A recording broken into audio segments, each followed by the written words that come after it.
Ah, salut Jacques, qu'est-ce que tu fais? Tu vas couper du bois pour l'hiver? Bah non, c'est pas la saison. Bah alors tu vas faire quoi? Bah écoute, je vais essayer de sculpter un héron dans l'arbre qui est là. Tu vas faire un héron dans le tronc qui est là? Je vais essayer. Bah écoute, j'ai hâte de voir. Ah Je bah, vais me mettre là, je vais regarder. C'est parti.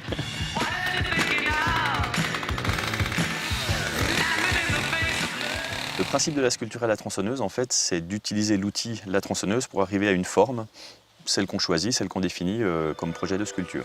Donc c'est utiliser un outil qui au départ est fait quand même pour une forme de destruction, qui en fait va construire quelque chose.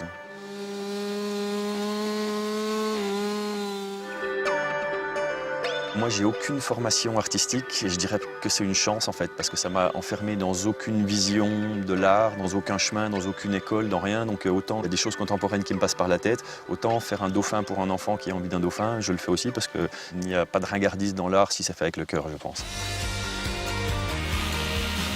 La façon de travailler, en fait, dans la sculpture à la tronçonneuse, on va dire que c'est jamais vraiment la même. Si c'est un gros arbre et un gros sujet, on va prendre un grand guide pour faire les premières coupes, les ébauches, et on va affiner, je ne vais pas dire comme un boucher, mais presque, il va avoir différents couteaux. Pour la carcasse, il va avoir un gros couteau, puis pour le steak dans l'assiette, on a un petit couteau. Ben là, c'est pareil. Après, il y a des fois, je vais sculpter un arbre qui est sur ses racines et qui a une forme très particulière. Donc là, je ne vais pas imposer à l'arbre quelque chose, c'est l'inverse. C'est l'arbre qui va essayer qui va me guider dans mon travail. C'est quand même toujours une relation très proche à l'arbre parce que pour faire ce sujet-là, je vais choisir celui qui, dans ma tête, convient le mieux à intégrer la sculpture que j'ai envie.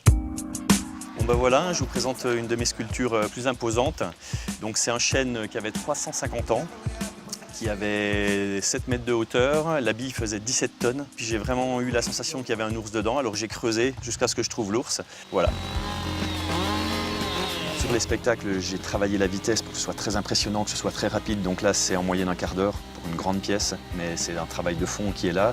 Et après, sur un arbre qui fait 11 mètres de haut, qui fait 2 mètres de diamètre, je vais mettre 10 à 15 jours, parce que c'est pas du tout le même travail.